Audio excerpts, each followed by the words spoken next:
Welcome! In front of me I have Lenovo Watch S2 Pro, and I'm gonna show you how to measure the blood oxygen levels on this device.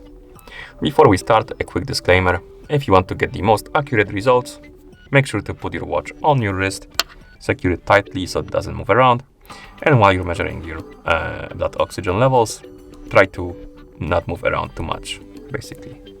I'm just gonna put my finger on the sensor right here, but because of that, the results might be not too accurate. Okay, now let's continue with the measurement. So first we need to wake up the screen on our watch. To do it, press the side button. Once you wake up the screen, swipe right on the screen to open the menu. Now scroll down, find the option called blood oxygen and tap on it. And now your watch should start measuring the blood oxygen levels automatically. If it doesn't, you can tap on this button right here to repeat the test, and let's wait for the results.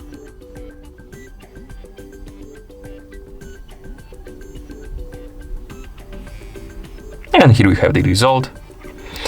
You can repeat the test by tapping this button, or you can press the side button to go back and close the widget. And that's how you measure the blood oxygen levels on this device. Thank you for watching. If you found this video helpful, please consider subscribing to our channel and leaving a like on the video.